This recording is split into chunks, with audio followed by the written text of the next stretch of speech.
আমরা গণতন্ত্র, ভোটের অধিকার, মানুষের মৌলিক অধিকার প্রতিষ্ঠার জন্য গত এই ফ্যাসিবাদ বিরোধী লড়াই করেছি। সব মানুষ খারাপ না, বেশিরভাগ মানুষই ভালো। সেই জায়গা থেকে প্রশাসনের ভাইদেরকে আমরা বলবো, নির্বিচারে মানুষকে হয়রানি, মামলা দিয়ে জুলুম তাদের উপরে করবেন না।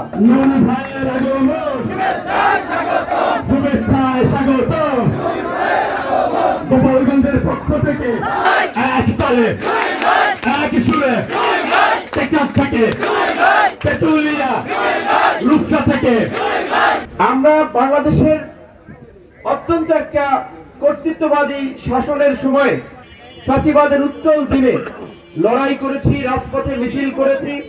সেই মিছিল করতে গিয়ে আমাদের রক্ত ঝরেছে, আমরা হামলার শিকার হয়েছি, আমরা মামলার শিকার হয়েছি, আমাদের শারীরিকভাবে মানসিকভাবে আঘাতপ্রাপ্ত হয়েছি, কিন্তু হাল ছেড়ে দেই নাই। আমরা আমাদের ব্যক্তিগত স্বার্থ চরিতার্থ করার জন্য আমরা এই আন্দোলন সংগ্রাম করি নাই। আমরা গণতন্ত্র, ভোটের অধিকার, মানুষের মৌলিক অধিকার প্রতিষ্ঠার জন্য গত এই ফ্যাসিবাদ বিরোধী লড়াই করেছি। আমরা আজকে আপনাদের কারো সন্তানের মতো, কারো ভাইয়ের মতো আমরা এখানে এসেছি। আমরা একটা পথসভা করব, কিন্তু আজকে আমাদেরকে কেন এতগুলো আইন শৃঙ্খলা বাহিনী, আমাদের সংখ্যার চেয়ে বেশি সংখ্যক আইন শৃঙ্খলা বাহিনী আশপাশে আমাদেরকে প্রোটোকল দিচ্ছে? এটা তো গোপালগঞ্জের মানুষের যে দীর্ঘদিনের ট্রেডিশন, ঐতিহ্য, তাদের যে আতিথেয়তা, সেটার কিন্তু বিপরীত একটা দৃশ্য উপস্থাপন করে। যদিও আমরা শতভাগ আত্মবিশ্বাসী যে গোপালগঞ্জের মানুষ আমাদের সাথে দুর্ব্যবহার করবে না, তারা আমাদেরকে অতিথি হিসেবেই গ্রহণ করবে, কারণ আমরা কিন্তু তারপরেও কিছুদিন আগে যেহেতু একটি অঘটন ঘটে গিয়েছে, যার ফলে প্রশাসন, আমাদের নেতা কর্মীরাও অনেকে হয়তো মনে করেছে একটু একটা নিরাপত্তা ব্যবস্থা নিলে সেটা আমাদের সকলের জন্য ভালো, যে কোনো ধরনের অনাকাঙ্ক্ষিত পরিস্থিতি এড়ানো যাবে।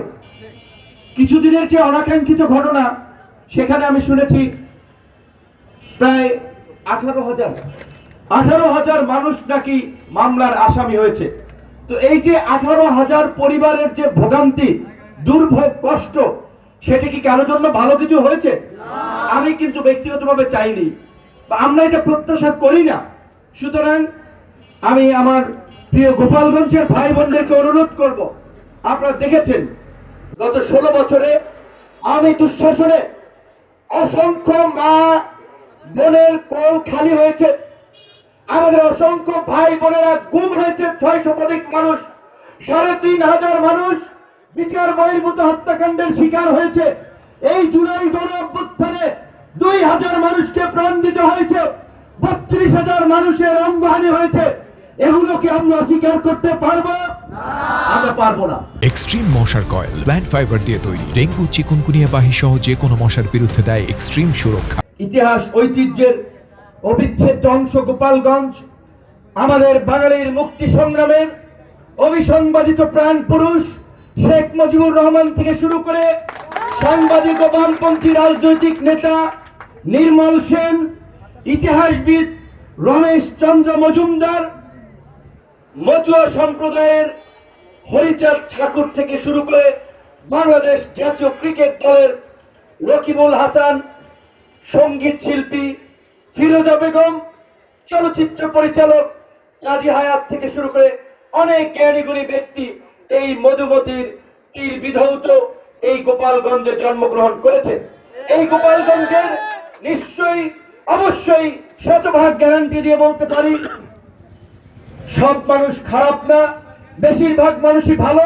সেই জায়গা থেকে প্রশাসনের ভাইদেরকে আমরা বলবো, নির্বিচারে মানুষকে হয়রানি, মামলা দিয়ে জুলুম তাদের উপরে করবেন না। একই সাথে আমাদের সাধারণ সম্পাদক যেটি বলেছে, আপনাদেরকে সেই জায়গাটিতেও আমি একটু অ্যাড্রেস করতে চাই যে পরিষ্কারভাবে আমরা বলছি, এই 1.5 দশকের আওয়ামী দুঃশাসনের বিরুদ্ধে আমরা লড়াই করে আজকে যে নতুন বাংলাদেশ বিনির্মাণের সংগ্রাম করছি, সেই নতুন বাংলাদেশ বিনির্মাণের সংগ্রামে এদেশের মানুষকে ঐক্যবদ্ধ করার জন্যই আমাদের টেকনাফ থেকে তেতুলিয়া, রূপসা থেকে পাথুরিয়া সারা বাংলাদেশে ছুটে বেড়ানো। আমাদের গত শুক্রবার ব্রাহ্মণবাড়িয়ায় প্রোগ্রাম ছিল, তার আগের শুক্রবার রাজশাহীতে প্রোগ্রাম ছিল, তার আগের শুক্রবার কুমিল্লায় প্রোগ্রাম ছিল, আজকেও বিকেলে যশোরে একটি সমাবেশ রয়েছে। সেই সমাবেশে যাওয়ার পথেই আমরা আপনাদের ভালোবাসার জায়গা থেকে আপনাদের এই গোপালগঞ্জে, আপনারা হয়তো চিনেন না, এরপরে ছোট ছোট কিছু তরুণ যুবক ছাত্র যারা ওই ফেসিবাদের উত্তাল সময়ে এই গোপালগঞ্জে তারুণ্যের নতুন ধারার রাজনীতির সূত্রপাত করেছিল, রাজনীতির জন্ম দিয়েছিল। এই যে দেখেন ইন্টারমিডিয়েটের ছাত্র ছিল ইসমাইল হোসেন, তিনি অ্যাম্বুলেন্স আজকে ভিআইপি প্রোটোকল দেওয়া হচ্ছে সেটার প্রতিবাদ করায় ইন্টারমিডিয়েটের একজন শিক্ষার্থী তিনি কারাবরণ করেছিলেন। ধারাবাহিক আন্দোলন সংগ্রামের মধ্যে দিয়ে আজকের এই জায়গায় এসেছে। এবং আপনারা দেখেছেন আমাদের সুযোগ ছিল, আমরা যদি সুবিধাবাদী রাজনীতি করতাম শেখ হাসিনার ক্যাবিনেটে সবচেয়ে ভালো মন্ত্রী হতাম, শত সহস্র কোটির মালিক থাকতাম। আমরা সেটার সাথে আপোষ করি নাই। আমরা মুখে যেটা বলেছি অন্তরে সেটা ধারণ করেছি। সেই কারণেই এই গণ অভ্যুত্থানের পরে আমরা বলছি, এই যে প্রতি গণ অভ্যুত্থান কিংবা বিপ্লব, সেটা 52 ভাষা আন্দোলন থেকে 69-এর গণ অভ্যুত্থান, 71-এর মুক্তিযুদ্ধ, 90-এর স্বৈরাচার বিরোধী আন্দোলন এবং এই 24-এর গণ অভ্যুত্থান, প্রতিটি ঐতিহাসিক আন্দোলন সংগ্রামে এই দেশের কৃষক, শ্রমিক, মেহনতি মানুষ, সাধারণ মানুষের সন্তানেরা জীবন দেয়, রক্ত দেয়, কিন্তু তার ফল ভোগ করে ওই শহরের শিক্ষিত এলিট শ্রেণীর লোকেরা।